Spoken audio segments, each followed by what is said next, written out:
और भजनलाल को तो वो उपाधि आप दे दो जो मूर्खों का सबसे बड़ा राजा होता है, मूर्खाधिराज। राष्ट्रीय लोकतांत्रिक पार्टी की तरफ से साधु संतों के सानिध्य में मैं भजनलाल जी को उपाधि देता हूं कि जितने भी मूर्ख हैं उनके वो राजा है और वो मूर्खाधिराज है। भजन सरकार है और ये मूर्खों की जो कैबिनेट है इनके मूर्खाधिराज और मूर्ख जो समझ नहीं पा रहे हैं कि लाख की संख्या जब चलेगी राजधानी की ओर तब मूर्खों तुम कहां छुप जाओगे राजधानी में, ये भी तुम्हें सोचने की आवश्यकता। नागौर सांसद के बैराना धाम में महापंचायत में दिए गए बयान को लेकर अब सियासी भूचाल आ चुका है और इस बयान के बाद बीजेपी के नेता हनुमान बेनीवाल को लेकर हमलावर हैं। हनुमान बेनीवाल ने मुख्यमंत्री और मंत्रियों को लेकर एक ऐसी बात बोली थी जिसको लेकर कड़ा ऐतराज बीजेपी के नेताओं ने जताया है, जिनमें बीजेपी के प्रदेश अध्यक्ष मदन राठौड़, गृह राज्य मंत्री जवाहर सिंह बेडम और कई अन्य संगठन के लोग जो बीजेपी से जुड़े हुए हैं वो लगातार हमलावर हैं और सोशल मीडिया पर हनुमान बेनीवाल को घेर रहे हैं। हनुमान बेनीवाल ने जो बयान दिए थे उसको लेकर प्रदेश अध्यक्ष मदन राठौड़ जो बीजेपी से है उन्होंने कहा कि हनुमान को शिष्टाचार सीखना चाहिए, भाषा संयमित होनी चाहिए। क्या शब्दों की कमी है उनके पास जो इस तरह की भाषा का इस्तेमाल कर रहे हैं। नागौर के सांसद हनुमान बेनीवाल का आज एक बेतुका बयान सोशल मीडिया पर वायरल हो रहा है।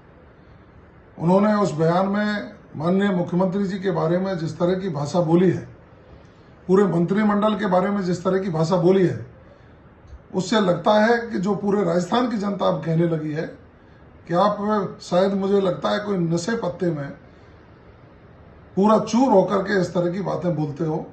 आपको थोड़ा बहुत तो ज्ञान होना चाहिए कि आप एक सांसद हैं, सांसद की गरिमा का ध्यान रखना चाहिए, वरना इस तरह से कोई बर्दाश्त करने वाला नहीं है। कल राजनेताओं की शब्दावली इतनी घटिया हो गई है, ये बड़ी चिंता की बात है।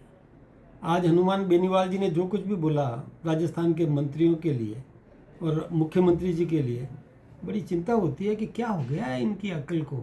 शब्द है ही नहीं इनके पास, शब्दकोश में अकाल पड़ गया है कि मंत्रियों के लिए कह दिया कि मूर्खों का मंत्रिमंडल है और मुख्यमंत्री जी के लिए भी शब्द प्रयोग करते हैं। मैं सोचता हूँ कि ये ठीक नहीं है, इसको जनता कतई बर्दाश्त नहीं करेगी, जनता सबक सिखाएगी। और मैं तो ये लोकतंत्र के चौथे प्रहरी आपसे भी मैं ये निवेदन करूँगा कि ऐसे लोगों का सामाजिक बहिष्कार करना चाहिए, तभी अकल ठिकाना आएगी, तभी और शुद्धिकरण की तरफ राजनीति बढ़ेगी। विरोध होता है, विरोध करो, कोई चिंता की बात नहीं है, लेकिन विरोध करने के लिए तो शब्द चयन तो सही करो। हल्के स्तर पर शब्द प्रयोग करके और क्या सोशल मीडिया पर अपनी और टीआरपी बढ़ाने का काम कर रहे हो।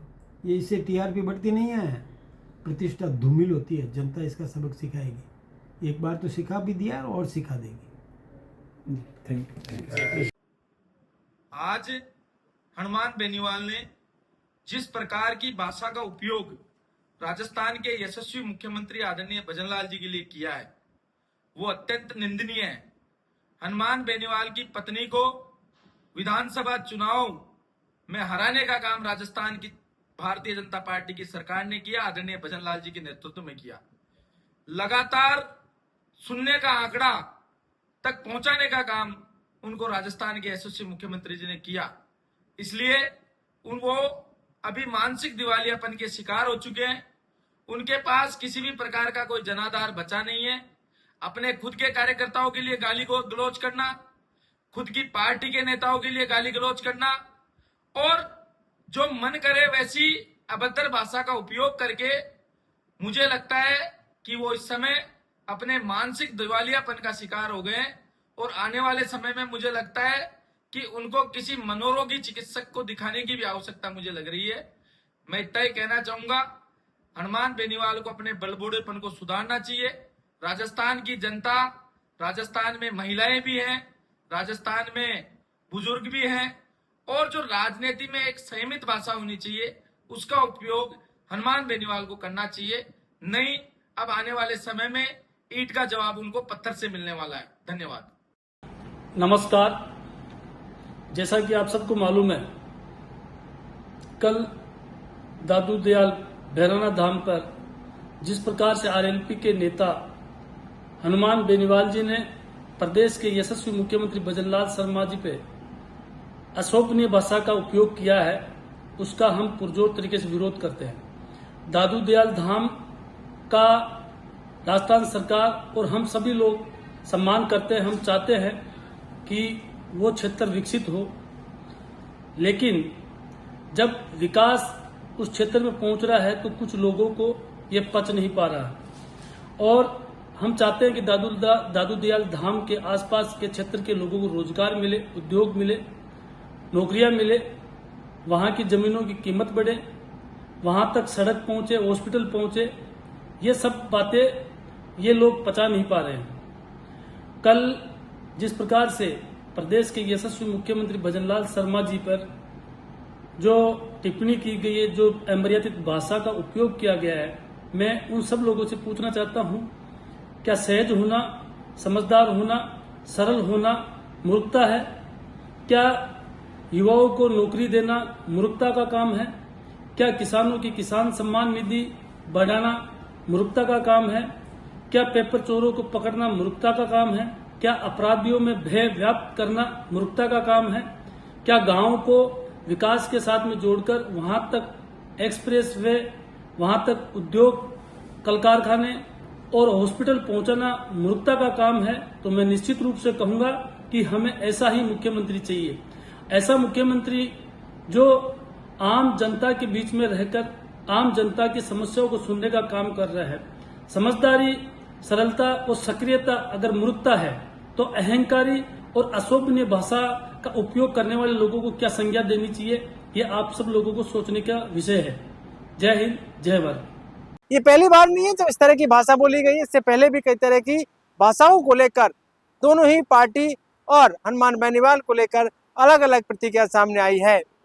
राहुल गांधी ने प्रधानमंत्री को बयान दिया और फिर राहुल गांधी पर जो राजस्थान सरकार के मंत्री हैं मदन दिलावर, उन्होंने भी एक बयान दिया, जिसको लेकर इस पूरे मामले को लेकर राजनीति गर्मा गई है और दोनों ही पार्टी के नेता एक दूसरे पर आरोप लगाते रहे हैं। बहरहाल हनुमान बेनीवाल के बयान को लेकर सियासत तेज हो गई है और हनुमान बेनीवाल कल बैरनधाम में महापंचायत करने के बाद जयपुर कूच का ऐलान किया। जयपुर कूच किया भी, लेकिन फिर जयपुर आईजी रेंज और जिला कलेक्टर वहां पहुंचे, वार्ता हुई, वार्ता सफल हुई और फिलहाल जो रिको के आसपास का काम है उसको रोक दिया गया है और संतों के साथ एक मीटिंग में कमेटी बनाकर अब तमाम बातचीत होंगी। लेकिन हनुमान बेनीवाल के कल के महापंचायत में काफी संख्या में लोग वहां पहुंचे थे और हनुमान बेनीवाल ने अपना दम और ताकत दिखाई है। ऐसे में आने वाले दिनों में ये राजनीतिक तल्खियां और भी बढ़ सकती हैं।